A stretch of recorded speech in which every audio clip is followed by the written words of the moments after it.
Благодарам, председателе. Почитувани министри, почитувана министерка Шекериска, почитувани колеги и колешки. Ја користам ова прилика уште еднаш да се заблагодарам на министерката Шекериска за одговорот и за се што направи за армијата и нејзините припадници, но заради јавноста ќе повторам неколку поенти од моето пратеничко прашање.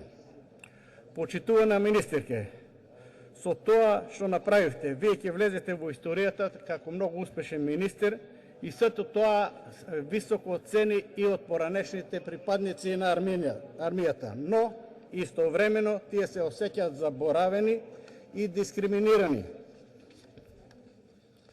Тоа се тие што ја формираат армијата и го понесаа најголемиот терет и најголемите самоодрекнувања. Тие беа и старешини, и хигиеничари, и мајстори, и возачи и така натаму.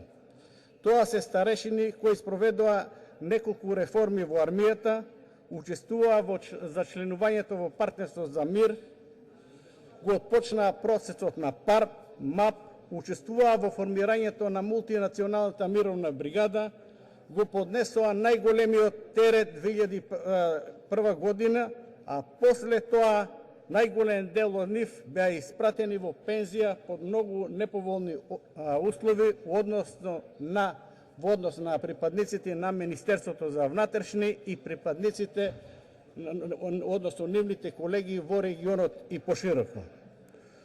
Токму поради тоа, сите тие очекуваат да се донесе закон за усогласување на пензиите, земајќи ги во предвид 10 најдобри години во службата. Бројот на такви припадници на армијата е многу помал од онај што беше за Министерството за внатрешни работи.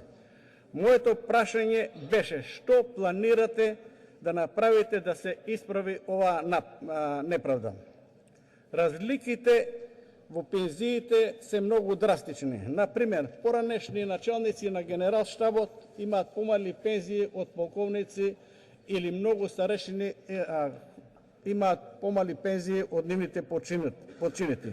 На крајот, уште еднаш сакам да потенцирам дека како резултат на сето тоа што го направивте, створивте и предуслови да го поставам ова денешно прашање.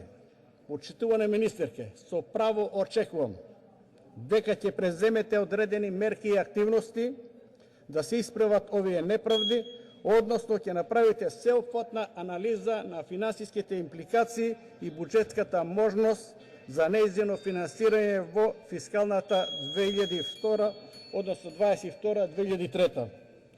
Одговорот е изражен и очекуван, реален и немам дополнителни прашања. Благодарам.